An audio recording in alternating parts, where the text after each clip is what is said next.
Durante esta clase virtual desarrollaremos el tema referente a la tercera semana de gestación del embrión. Inicialmente vamos a hacer un repaso de qué es lo que ocurría durante la primera y segunda semana gestacional. Durante la primera semana gestacional, el embrión, que estaba compuesto por una única célula, a través del proceso de la segmentación y la compactación, se iba a transformar entonces en un blastocisto, el cual iba a tener un macizo celular interno denominado embrioblasto y un macizo celular externo denominado trofoblasto. Ambos iban a formar el blastocisto, donde íbamos a tener el trofoblasto por fuera, el embrioblasto por dentro y una cavidad que era el blastocele. Esta estructura, el blastocisto del quinto día, era el que se iba a implantar y era el que iba a dar lugar a la concepción del embarazo. Posteriormente, durante la segunda semana, este blastocisto, compuesto por trofoblasto y embrioblasto, se iba a transformar en una estructura que iba a tener el trofoblasto una capa más interna denominada citotrofoblasto, una capa más externa denominada sincitiotrofoblasto, y el embrión en sí iba a estar compuesto por una capa dorsal denominada epiblasto y una capa ventral denominada hipoblasto, configurando estas dos capas al embrión en una estructura de tipo de disco bilaminar. Asociado a este embrión iba a haber una cavidad bien dorsal que se iba a llamar cavidad amniótica y una cavidad bien ventral que se iba a llamar saco vitelino.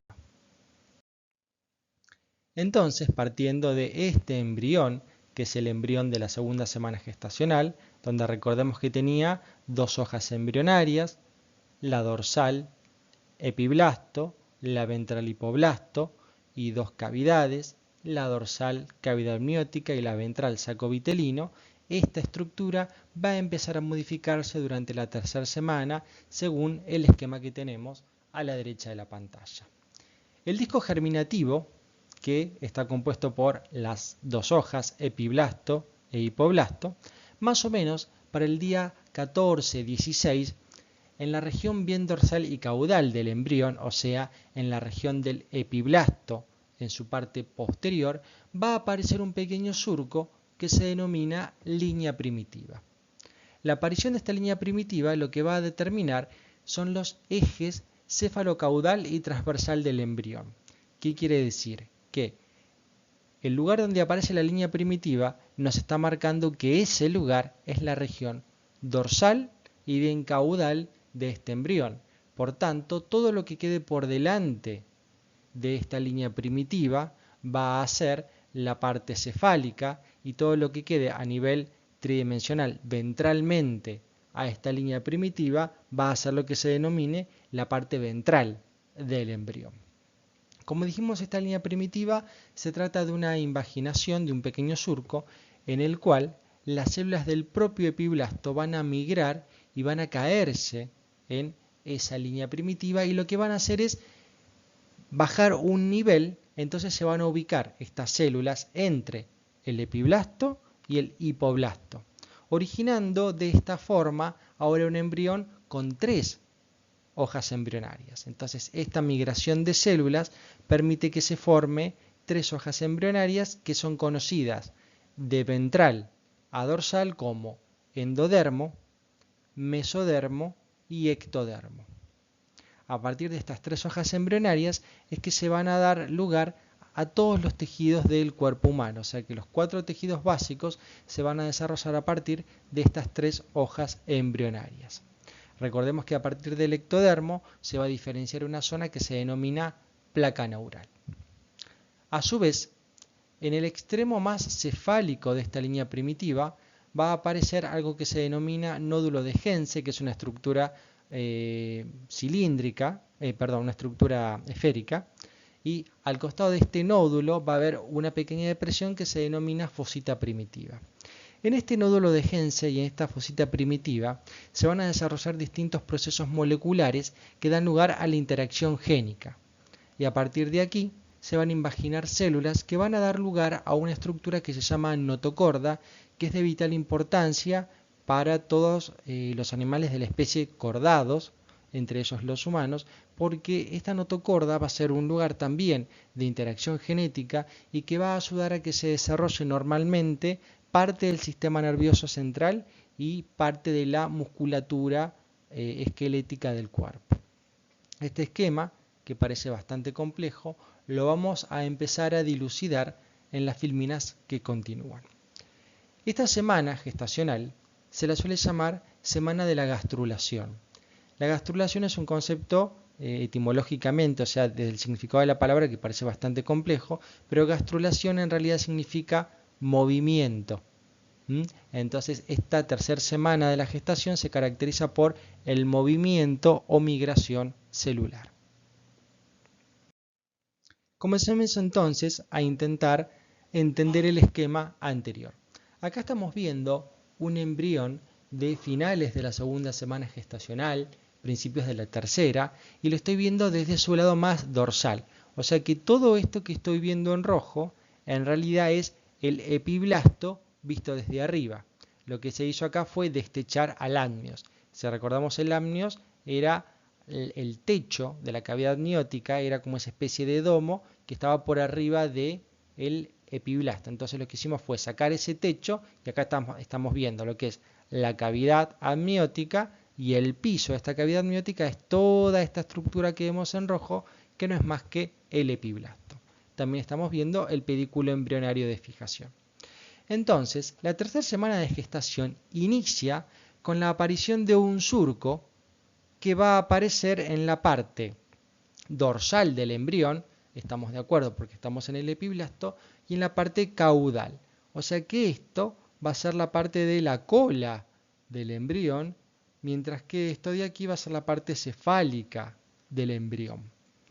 ¿Por qué la línea primitiva aparece ahí? Bueno, existen dos teorías, ambas se basan en aspectos genéticos, y es que ahí se empiezan a producir unas inducciones a nivel, como dijimos, genómica, que va a hacer que la línea primitiva aparezca en este sitio y no aparezca en ningún otro lado. Entonces, el hecho de que la línea aparezca en este sitio ya nos está determinando los ejes del cuerpo. ¿Qué nos quiere decir? Si decimos que la línea primitiva aparece en la parte dorsal y caudal del embrión, vamos a entender que esta región entonces va a ser la parte cefálica del embrión, como ya dijimos. La parte de aquí entonces va a ser el área diestra o derecha del embrión, mientras que esta parte de aquí va a ser el área izquierda o el lateral izquierdo del embrión. Mientras tanto, toda esta región es dorsal y lo que quede debajo de ella va a ser ventral. Es así que la aparición de una simple línea, un simple surco, nos permite ahora orientar al embrión en un espacio tridimensional. En el extremo de esta línea primitiva, aquí en esta zona, vamos a encontrar un nódulo, una pequeña estructura esférica que se denomina nódulo de Hensen. Rodeando este nódulo de Hensen hay una pequeña depresión que se denomina fosita primitiva. Entonces la aparición de esta línea primitiva con su nódulo de Hensen y su fosita nos determina el inicio de la tercera semana gestacional. Aquí estamos viendo un corte transversal de un embrión de principios de la tercera semana de gestación. Lo estamos viendo a nivel bien caudal de este embrión. Entonces, ¿qué vemos? Vemos un embrión que está compuesto por dos hojas embrionarias, donde en rojo estamos viendo al epiblasto y en verde estamos viendo al hipoblasto. Cubriendo por detrás al epiblasto vamos a tener a la cavidad amniótica con el amnios, y de manera ventral vamos a tener la otra cavidad que era el saco vitelino. Durante esta semana gestacional apenas se produce la línea primitiva, que es este surco, las células del epiblasto van a empezar a moverse, van a empezar a migrar o van a empezar a gastrular hacia la línea primitiva. Como las células van migrando desde la periferia hacia esta línea primitiva, cuando llegan a esta, se invaginan, entonces lo que hacen es, inicialmente pasan del epiblasto al hipoblasto, entonces las células epiblásticas empiezan a reemplazar a las células del hipoblasto. O O sea que las células de arriba se meten en esta línea primitiva, descienden y empiezan a desplazar u ocupar el lugar de las células del hipoblasto.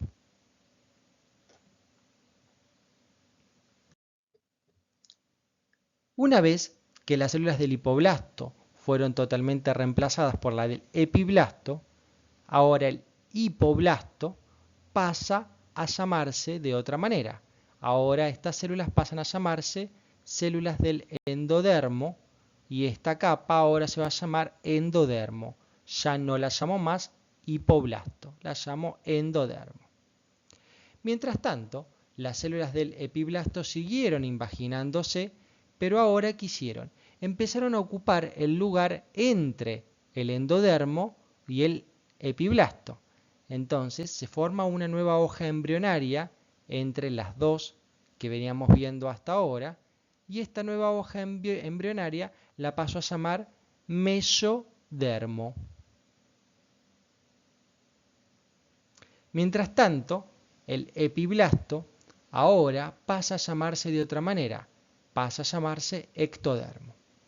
Es así que ahora el embrión ya deja de ser un embrión bilaminar para ser un embrión trilaminar, donde, si quiero nombrar las tres hojas embrionarias de dorsal a ventral, voy a decir que el embrión está compuesto por el ectodermo, el mesodermo y el endodermo.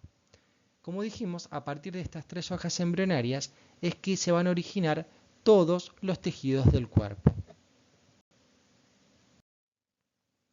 Aquí entonces estamos viendo un embrión un poco más avanzado, aproximadamente un embrión de 16 días, donde ya están bien formadas todas las estructuras o las hojas embrionarias que empezaron a formarse a finales del día 15, como vimos en la presentación anterior.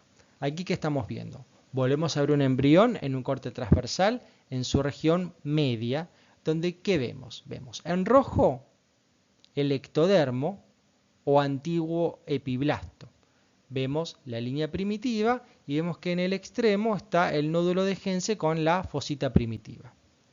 Esto bien dorsal. Esto obviamente se está continuando con el amnios y la cavidad amniótica, que sería toda esta región. Mientras tanto, bien ventralmente voy a tener al endodermo, que es lo que vemos en violeta, el cual antiguamente le decíamos hipoblasto. Hacia abajo estamos viendo la pared del saco vitelino, que esto, si recordamos, lo llamábamos endodermo extraembrionario. Y ahora entiendo por qué lo llamo endodermo extraembrionario. Porque miren, todo esto es endodermo, tanto lo violeta como lo verde. Lo violeta es lo que forma parte del embrión, por eso este es el endodermo embrionario, que no le decimos endodermo embrionario porque es redundante, es el endodermo, nada más. El endodermo que ya no pertenece al embrión, que está por fuera del embrión, es lo que denominamos endodermo extraembrionario, y que recordemos esto configuraba parte de la pared del saco vitelino, que lo tenemos aquí abajo. En el medio, entre ambas hojas, entre el ectodermo y el endodermo, me va a quedar lo que veo en rojo, que es el mesodermo. Este mesodermo es el mesodermo embrionario y, como vemos, se está continuando con esto en amarillo, que recordemos que lo llamábamos como mesodermo extraembrionario. Pasa lo mismo que con el endodermo. A este mesodermo, que forma parte del embrión, no le digo mesodermo embrionario, porque volvemos a decir es redundante. Entonces digo que este es el mesodermo y lo que se continúa con él, que va por fuera del embrión, es lo que denominamos mesodermo extraembrionario, que recordemos que esta parte es la esplacnopleura del mesodermo extraembrionario. El mesodermo extraembrionario que estaba tapizando el citotrofoblasto es lo que le decimos somatopleura del mesodermo extraembrionario. Bien, entonces ahora se ve claramente cómo el embrión tiene tres hojas embrionarias.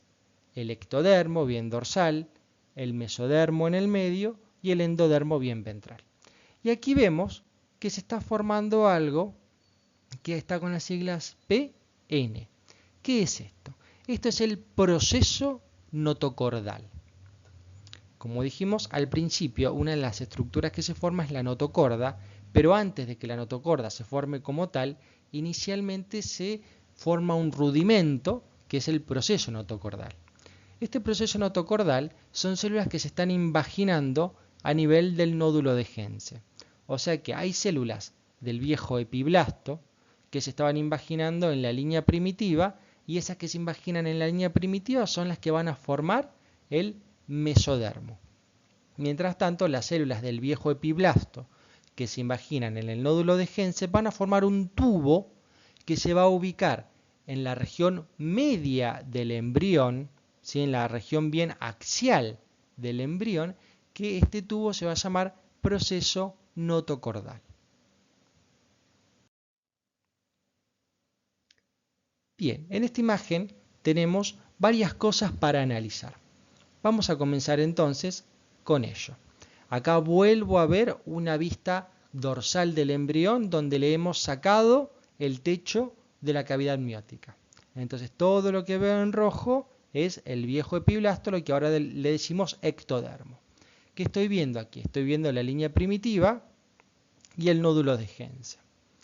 Bien, y acá estoy viendo unos círculos con líneas de punto que me están marcando dos áreas que se denominan láminas.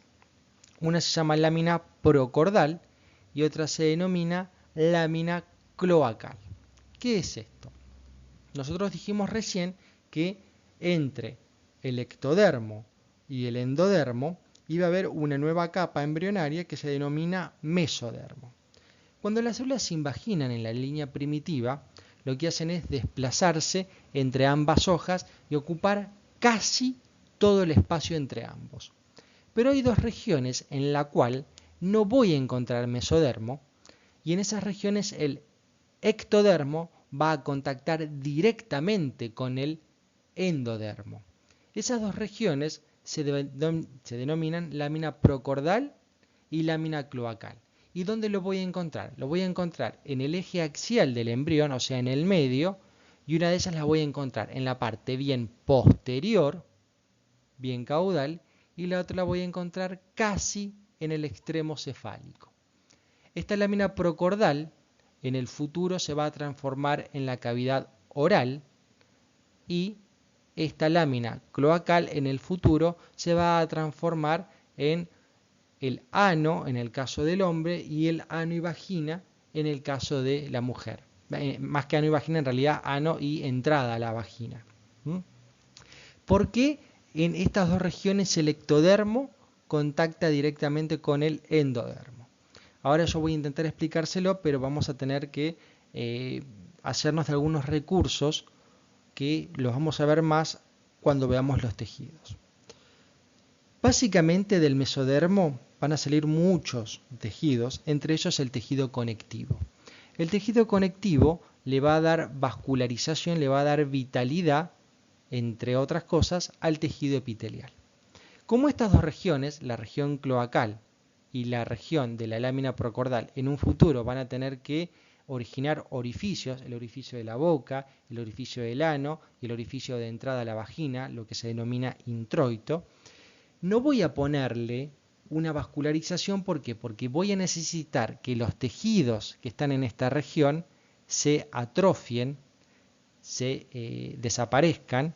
Entonces, ¿para qué voy a nutrirlos si en realidad solo que quiero que esos tejidos, entre comillas, mueran para originar las cavidades, para originar las aberturas? Entonces, por eso que en estas dos regiones es innecesario que yo meta mesodermo, porque en realidad en estas dos regiones en un futuro yo voy a tener que generar dos orificios. Bien, entonces un punto importante que nos explica este gráfico es ese, que hay dos regiones que son la lámina cloacal y la lámina procordal en la cual no voy a encontrar mesodermo. En esas dos regiones el ectodermo contacta directamente con el endodermo. Ahora en la imagen que viene de la próxima filmina, en una vista lateral del embrión, lo vamos a entender mejor. Bien. ¿Qué otra cosa vemos aquí? Vemos que entre el nódulo de Hense y la lámina procordal hay una región que empieza a diferenciarse. Y esta región que empieza a diferenciarse, que estamos viendo en verde, es la que denominamos placa neural. ¿Qué es esto? En el ectodermo yo voy a encontrar diferenciaciones celulares. Hay una parte del ectodermo que va a quedar como tal, que en algunos libros este ectodermo, que es el ectodermo clásico, se lo llama el ectodermo dorsal. Y hay otra región del ectodermo que empiezan sus células a cambiar y empiezan a transformarse en células del tejido nervioso, y esas células van a configurar una región que se denomina placa neural o neuroectodermo. O sea que ya en la tercera semana de gestación empieza a aparecer un sistema nervioso rudimentario, pero sistema nervioso al fin. Vamos a ver ahora entonces un corte a este nivel, un corte axial, o un corte sagital, ¿sí? O axial de este embrión. Y aquí lo estamos viendo. Entonces, ¿qué veo aquí? Esta parte de acá arriba es la cavidad amniótica, ¿sí? Acá estoy viendo el amnios cortado, acá estaría el techo del amnios, ¿sí? Y aquí estaría la cavidad amniótica. Aquí abajo, ¿qué estoy viendo? Acá estoy viendo el endodermo extraembrionario, y aquí estaría el saco vitelino. Y veo al embrión con sus tres hojas: el ectodermo, el mesodermo y en violeta el endodermo. Entonces empecemos a analizar esto. Bueno, acá tenemos el pedículo embrionario de fijación. Entonces en esta zona, ¿quién estaría? La línea primitiva, y aquí el nódulo de Hense. Como habíamos dicho, a partir del nódulo de Hense, las células que se invaginan en esa región, en ese nivel, iban a formar un pequeño tubo, que ese tubo era el proceso notocordal, que es lo que estamos viendo aquí, en naranja. A su vez, en la región posterior a este nódulo de Hense, lo que me queda que es el mesodermo, que lo estoy viendo aquí en naranja, y aquí adelante también lo estoy viendo en naranja. Y acá se ve claramente cómo hay una región donde el ectodermo contacta directamente con el endodermo, que es lo que denominamos placa procordal, porque veo que está bien cefálico en el embrión. Mientras tanto, algo similar pasaba en la parte dorsal del embrión, donde el ectodermo contacta directamente con el endodermo, y es lo que denominamos lámina cloacal.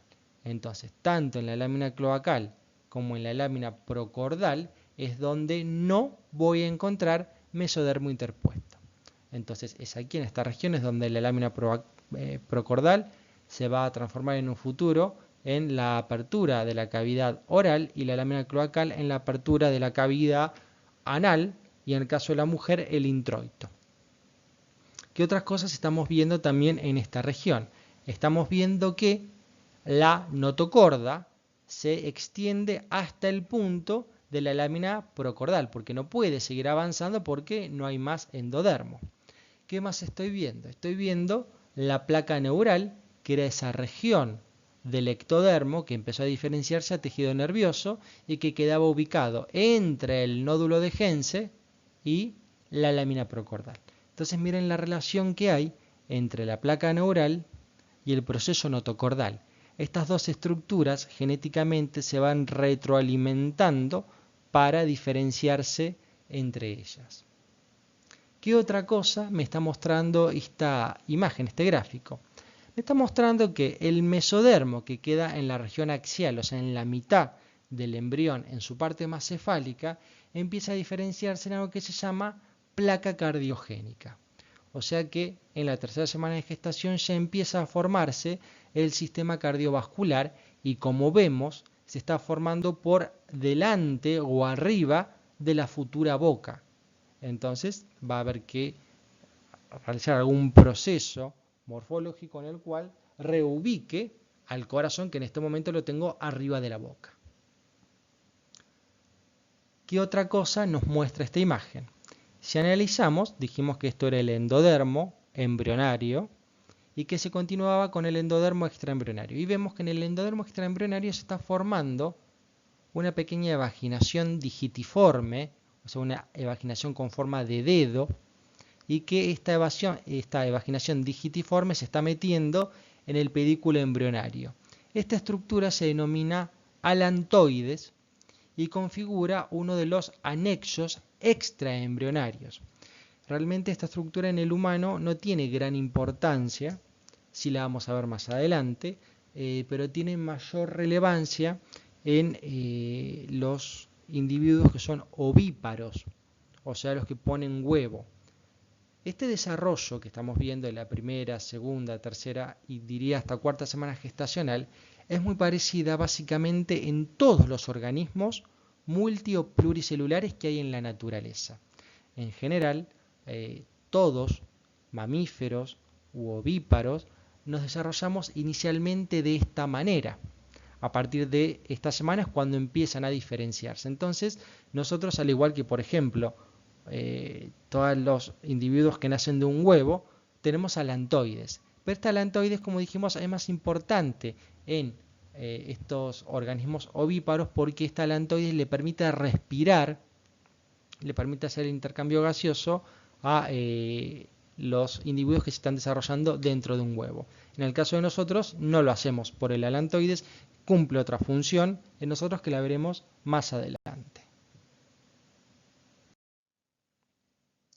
Bien, aquí estamos un poco más avanzados ahora en el desarrollo embrionario, estamos aproximadamente en el día 20 de la gestación y empiezan a aparecer algunos cambios interesantes. Vamos a primero ubicarnos en el embrión. Esto es un corte transversal en la región media del embrión donde veo a nivel dorsal el amnios, aquí en marrón, de un lado o del otro, que le han sacado el techo y toda esta parte que sería la cavidad amniótica. Mientras tanto, la cavidad que está aquí es la cavidad del saco vitelino. El embrión ahora está compuesto por 3 hojas embrionarias. El ectodermo, que en su región media se transformó en neuroectodermo o placa neural. En la región media quedaba el mesodermo, con el proceso notocordal. Y en la región bien ventral, lo que estamos viendo aquí en violeta, el endodermo. ¿Qué empieza a ocurrir?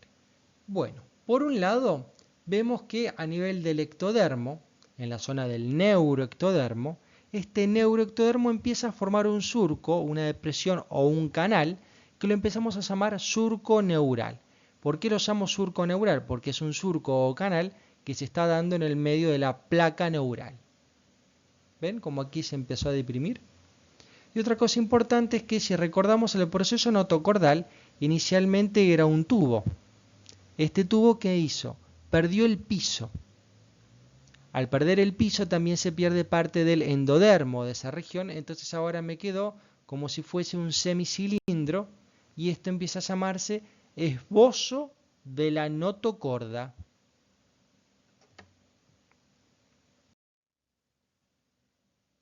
Bien, seguimos avanzando y acá estamos viendo en mejor detalle cómo la parte del ectodermo, la parte del neuroectodermo, empieza a formar este surco neural. A formar este surco neural, cada vez este surco se va haciendo más pronunciado, vemos que los laterales se empiezan a elevar. Estos serían los laterales del surco, un lateral, el otro, un lateral, el otro. Y algo importante que estamos viendo es lo siguiente, que estos laterales que se empiezan a elevar se empiezan a llamar pliegues o crestas neurales. Estos pliegues o crestas neurales son de vital importancia porque a partir de allí se van a desarrollar una serie de estructuras del cuerpo humano que son muy importantes y que explican cómo patologías nerviosas se relacionan con patologías que no tienen absolutamente nada que ver con el tejido nervioso. ¿Por qué? Porque a partir de aquí están saliendo distintos elementos. Por ejemplo, para nombrar algunos, a partir de esta cresta neural, ¿qué van a salir? Van a salir los ganglios nerviosos, por ejemplo, van a salir los melanocitos, que son las células que le dan pigmentación a la piel, y van a salir, por ejemplo, los odontoblastos, que son las células que dan lugar a los dientes. Entonces vemos que una patología inicial de las crestas neurales me va a dar una sintomatología, por ejemplo, de los ganglios nerviosos, pero que también me puede dar manchas en la piel o que me puede dar una afección de los dientes. Entonces, cuando uno ve unas manchas en la piel, también tiene que pensar que puede haber una alteración en los nervios periféricos. Esto es una patología que se llama, por ejemplo, neurofibromatosis de tipo 1 y de tipo 2. En esa patología hay una degeneración de los nervios periféricos y la persona empieza a tener manchas en la piel que son manchas de un color tipo café con leche. Este es un ejemplo en el cual la embriología nos explica los signos y síntomas de una patología en la cual dos órganos que inicialmente parece que no tienen nada que ver, vemos que sí están relacionados porque su origen embriológico fue el mismo. Siguiendo, ahora en el día 21 estamos viendo otra vez una imagen en un corte transversal en la región media del embrión. ¿Y qué vemos? Vemos, esta región de aquí es la región de la cavidad amniótica. Esta región de aquí es la región del saco vitelino. Y vemos claramente el embrión conformado por sus tres hojas embrionarias. Ectodermo, con su neuroectodermo, el mesodermo y el endodermo. ¿Qué cambios aparecen en esta región? Bueno, aparecen varios. Primero, el ectodermo, vemos que en su parte del neuroectodermo o placa neural está acentuando ese surco neural en el cual vemos aquí lo que son los pliegues o crestas neurales, que es los que estuvimos comentando recién en la filmina anterior. Luego, ¿qué estamos viendo? Que en la zona del mesodermo hubo varios cambios. Primero, ¿se acuerdan que la notocorda habíamos dicho que era ahora un semicilindro? Bueno, ese semicilindro lo que hizo fue solidificarse y se transformó entonces ahora en la notocorda como tal. Esta notocorda, fíjense que está en plena relación con ¿quién? Con este surco neural. El cambio de este surco neural y el cambio de la notocorda fue por una retroalimentación genética que hubo entre las células de la notocorda y las células de este tubo neural. Esta notocorda después va a tener importancia en el proceso de neurulación y el proceso, como dijimos, del desarrollo de la musculatura esquelética. ¿Qué otra cosa estamos viendo? Bien, estamos viendo que en el mesodermo hubo varios cambios, ya no es tan parecido como antes. ¿Por qué? Porque este mesodermo se empezó, entre comillas, a segmentar o a regionalizar. Esta notocorda, como queda en el medio del mesodermo, en la parte axial del mesodermo, en muchos libros los pueden encontrar como notocorda o mesodermo axial. Al ladito, bien pegado a esta notocorda o mesodermo axial, el mesodermo empieza a formar unas estructuras ovoides a lo largo de todo el mesodermo, y estas estructuras ovoides se empiezan a llamar somito. Somito o somitas. Esta región del mesodermo es lo que se llama mesodermo paraaxial. ¿Por qué mesodermo paraaxial? Porque está al costado del eje axial o notocorda. Entonces, del mesodermo paraaxial se van a originar inicialmente, ya en la tercera semana, unas estructuras que se denominan somitas, que vemos que son como unas estructuras ovoides y que incluso empiezan a protruir o a hacer sobresaliencia sobre el ectodermo. Fíjense cómo el somita empuja y se ven ese relieve a nivel del ectodermo.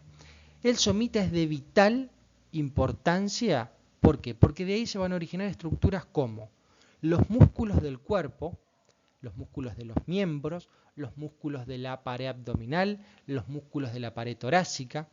De ahí se van a estar originando varios cartílagos y huesos, los cartílagos y huesos de los miembros y la columna vertebral. También se va a estar originando la dermis, que sería la segunda capa de la piel de toda la región dorsal del embrión futuro ser humano. Entonces esto es de vital importancia por todos los órganos que se originan a partir de él.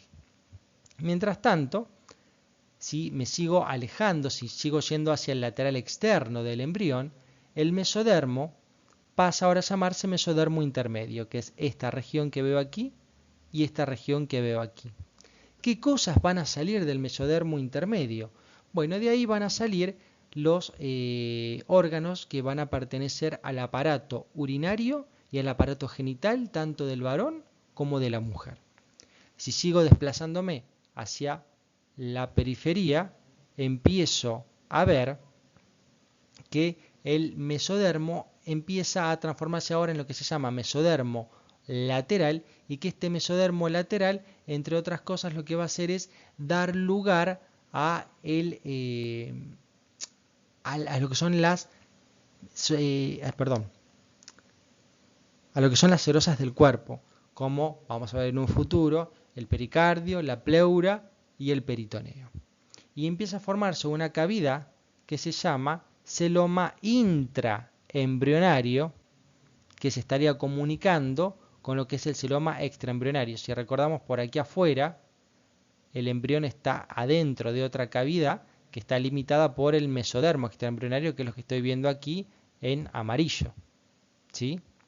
Entonces, esta estructura por fuera es toda una gran cavidad, que era el celoma extraembrionario, que se está comunicando con lo que es el celoma intraembrionario, que se originó, ¿por qué? Porque el mesodermo lateral se dividió ahora en dos hojas, ¿sí? Que van a ser, como dijimos, las futuras serosas del cuerpo, originando esta pequeña cavidad que se continúa con la cavidad del celoma extraembrionario. Bien, estamos llegando ahora al día 21 del desarrollo embrionario, donde ahora volvemos a ver una imagen del embrión desde su cara bien dorsal. ¿Qué estamos viendo aquí? Estamos viendo todo esto es el ectodermo. Lo que veo en rojo es el ectodermo dorsal o ectodermo clásico, y lo que veo en verde es el neuroectodermo o placa neural. Aquí estamos viendo la parte dorsal, dorsal y caudal del embrión, que es la línea primitiva con el nódulo de Hense. Veo las protrusiones de los somitas. ¿Y qué otra cosa veo? Veo que el neuroectodermo ha desarrollado bastante su extensión, donde estamos viendo que en la parte más caudal se mantiene alargado, pero mientras en su parte más cefálica lo que hizo fue dilatarse. Aquí estaba el surco neural, que como vemos el surco cada vez se está haciendo más y más profundo y empieza a cerrarse para ahora dejar de ser un surco y transformarse en un tubo que se denomina tubo neural, que por ahora continúa abierto en sus extremos, tanto caudal como cefálico, y eso se denominan neuroporo posterior y neuroporo anterior.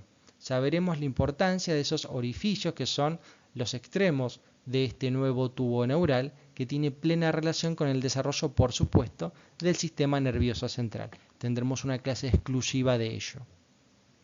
Mientras tanto, por supuesto, todo este embrión sigue estando en plena relación con el mesodermo extraembrionario a través de lo que se conoce como pedículo de fijación o pedículo embrionario. Aquí también estamos viendo el revestimiento más externo, que era el citotrofoblasto, y el sincitio trofoblasto ahí en celeste. Bien, ya llegando al final de esta semana gestacional, estamos viendo ahora un embrión donde lo que marcamos aquí con el puntero láser es el embrión exacto, donde estamos viendo que está compuesto por tres hojas embrionarias, que es el de dorsal a ventral, ectodermo, mesodermo y endodermo. Dorsalmente tiene una cavidad que es la cavidad amniótica, y de manera ventral tiene otra cavidad que es el saco vitelino. Toda esta estructura está rodeado por el mesodermo extraembrionario, que esta parte se llamaba esplacnopleura. ¿Sí?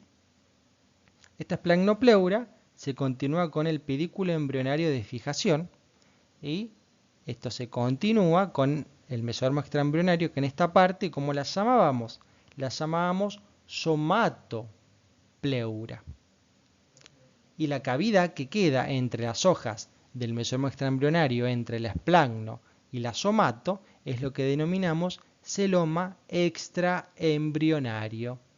¿Sí? Celoma siempre hace referencia a espacio, a cavidad.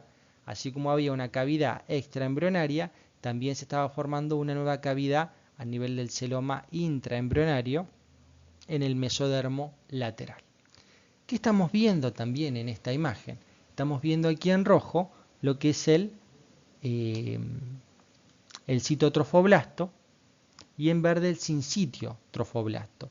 Vemos tanto como el sincitio y el cito han invadido lo que está en amarillo, que es el endometrio de la madre, donde veo glándulas y donde veo vasos. De esas dos estructuras el endometrio se está nutriendo. Entonces, ¿qué ocurre? Empieza a aparecer algo que se llama corion. Aquí vamos a hacer un adelanto. Igualmente va a haber una clase más específica respecto de esto, porque es la formación inicial de la futura placenta, entre otras cuestiones. Entonces, aquí, ¿qué estamos viendo? Estamos viendo que el sincicio trofoblasto, que es lo que es en verde, invadió bastante al endometrio, y esa invasión fue acompañada por el citotrofoblasto, que es lo que estamos viendo en rojo. A esas estructuras, que se llaman vellosidades, que pasan por distintos estadios evolutivos, que se van a llamar vellosidad primaria, secundaria y terciaria, se le agrega un eje del mesodermo extraembrionario de la parte de la somatopleura. Este mesodermo extraembrionario empieza a llenarse de vasos sanguíneos, y entonces los vasos sanguíneos del mesodermo extraembrionario, pero que igual pertenecen a la estructura embrionaria en sí, lo que hacen es contactar, entre comillas, con la sangre materna, empieza a haber una placenta rudimentaria, entonces la sangre de la madre, a través de los nuevos vasos formados por este mesodermo extraembrionario, van a llegar al pedículo embrionario de fijación, futuro cordón umbilical, y le van a dar la sangre al embrión en sí. Toda esta estructura, compuesta por el mesodermo extraembrionario, el citotrofoblasto y el sincicio trofoblasto, se denomina corion. Este corion, que envuelve a todo el embrión, inicialmente es muy florido o está bien desarrollado a lo largo de toda la envoltura embrionaria. Pero ¿qué ocurre? Algunas de esas estructuras, de estas vellosidades, empiezan a atrofiarse, empiezan a retrogradar. Entonces va a haber una región del corion que va a tener pocas vellosidades, entonces se va a llamar corion calvo o corion pelado o corion liso, y otra región donde va a haber muchas más vellosidades que se lo va a llamar corion frondoso. ¿En qué región del corion van a quedarse las vellosidades? ¿En dónde va a ser la región del corion frondoso? En las cercanías del pedículo embrionario de fijación. En esta región el corion va a florecer, mientras que en esta otra región el corion va a retrogradar, va a quedarse calvo. Entonces se entiende por qué ocurre esto, porque en esta región, ¿cuál es esta región? Es la que está en cercanía con el pedículo embrionario de fijación o futuro cordón umbilical. Entonces, esta región es la que va a tener que seguir creciendo para en un futuro transformarse en una placenta, mientras que estas otras vellosidades van a retrogradar porque aquí no se va a formar la placenta y se va a dar lugar a otras estructuras que se conocen como bolsa de las aguas. Ya lo veremos más adelante en una clase exclusiva para ello. Entonces recordemos que el trofoblasto, tanto su región cito como sincicio, es invadido por mesodermo extraembrionario, que es lo que vemos aquí en este color naranja, origina el corion en todo alrededor del embrión y sus estructuras adyacentes, y hay una región que va a florecer más, que es el corion frondoso, para dar lugar a la placenta, siempre en cercanías del pedículo embrionario, futuro cordón umbilical, y todo el resto va a retrogradar, dando lugar al corion calvo. Aquí entonces estamos viendo estas estructuras vellositarias que nombramos en la filmina anterior, donde vemos, aquí está el embrión con todas sus estructuras, embrión trilaminar, cavidad amniótica, saco vitelino, pedículo de fijación, lo que estamos viendo aquí en violeta, y todo esto es el mesodermo extraembrionario. Fíjense lo que vemos aquí en marrón es el citotrofoblasto y en color lila el sincicio trofoblasto.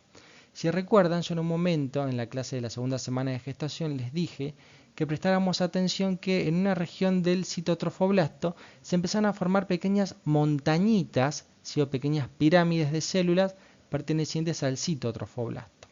Entonces, esta estructura piramidal de citotrofoblasto envuelta por sincitio, que es lo que estamos viendo aquí en un corte transversal, citotrofoblasto en el centro y sincitio en la periferia, esto configura lo que se denomina vellosidad primaria. El término vellosidad hace referencia a que es como un dedo. Todo lo que en embriología y en histología digamos, esto es una vellosidad, quiere decir que tiene forma de dedo.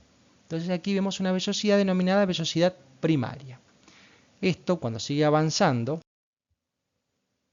se transforma en esto, donde vemos el embrión trilaminar con su cavidad amniótica y su saco vitelino, pedículo de fijación. Ahí en marrón seguimos viendo al citotrofoblasto envuelto por sincitio. Pero ahora, ¿qué pasó? El mesodermo extraembrionario se le metió en el medio de esta vellosidad. Entonces ahora la vellosidad se llama vellosidad secundaria, donde tengo un centro o eje de mesodermo extraembrionario, entre paréntesis somatopleura. Luego voy a tener un revestimiento de citotrofoblasto y por afuera sincitio trofoblasto. Esto configura, como dijimos, la vellosidad secundaria. Si sigo avanzando, ¿qué es lo que ocurre? Empiezan a aparecer los vasos sanguíneos tanto en el embrión como en las estructuras extraembrionarias. Entonces, en este mesodermo extraembrionario empiezan a aparecer los vasos sanguíneos que invaden el eje del mesodermo extraembrionario. Entonces, ¿ahora qué tengo? Tengo el mesodermo extraembrionario con vasos sanguíneos,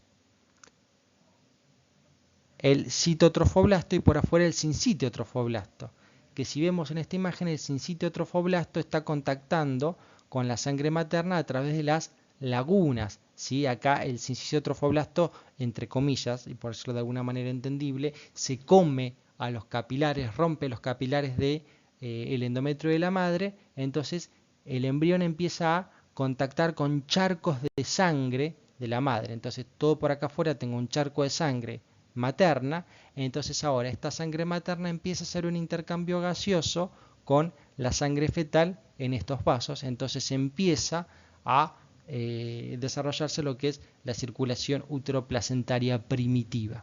Esta estructura entonces se llama vellosidad terciaria, que dijimos está compuesta por vasos sanguíneos del propio embrión, el mesodermo extraembrionario, el citotrofoblasto y el sincitio trofoblasto por fuera.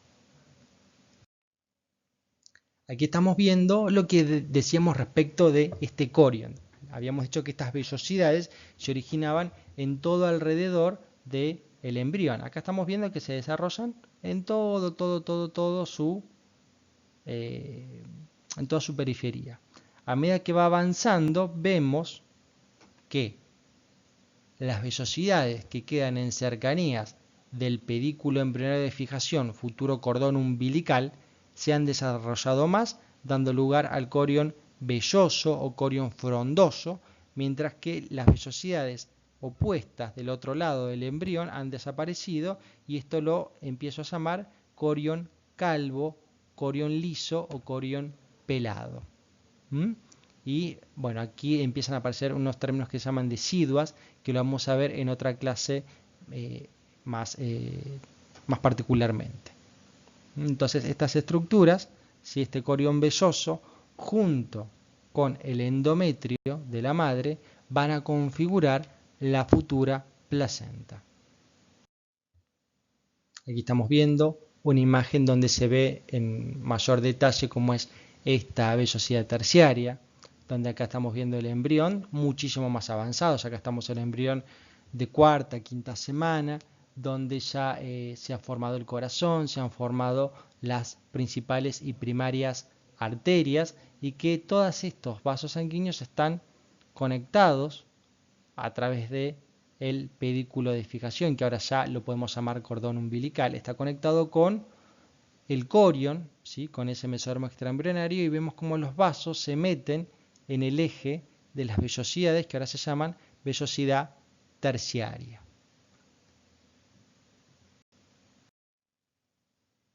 Aquí estamos viendo entonces una estructura ahora de la placenta, donde, como les dije, vamos a tener una clase exclusiva de la estructura placentaria, donde estamos viendo el cordón umbilical, ¿sí? Aquí estaría el embrión, aquí arriba. ¿Y esto qué es? Esto es el mesodermo extraembrionario, la esplagmopleura, lo que vemos en rosa, que se mete en la vellosidad terciaria. Y esta vellosidad terciaria está bañada por la sangre del endometrio de la madre. Todo esto que vemos en celeste es el endometrio materno, que forma una especie de tabiques, como que encierra a cada una de las vellosidades. Cada una de estas estructuras se denomina cotiledón. Entonces el cotiledón es un tabique de endometrio que encierra a una vellosidad, y esta vellosidad lo que le ocurre es que está bañada en sangre, o sea, este tabique forma como una especie de cierre hermético, donde la sangre de la madre a través de sus arterias se vuelca en este charco, en este lago, y la sangre materna, al bañar, al embeber toda la vellosidad terciaria, empieza a haber un intercambio de gases y materiales entre la sangre del embrión y la sangre de la madre, donde no habría demasiada mezcla de sangre. Siempre se dice que la sangre del embrión y la madre no se mezclan. Esa es una afirmación que yo diría que es extremadamente relativa. No podemos decir tajantemente que no hay bajo ningún concepto intercambio o mezcla de sangre. Realmente no es así, una pequeña mezcla de sangre existe. Pero bueno, como dije varias veces, tendremos una clase exclusiva de la organización placentaria.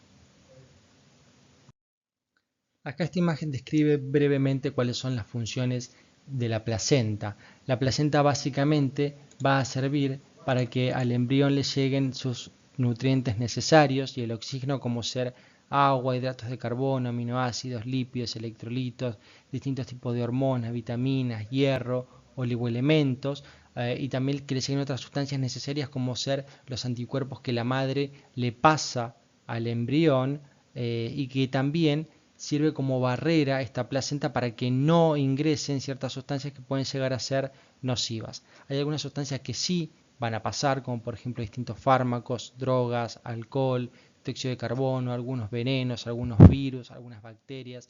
Igualmente esta selección de cosas que pueden atravesar o no la placenta es muy relativa.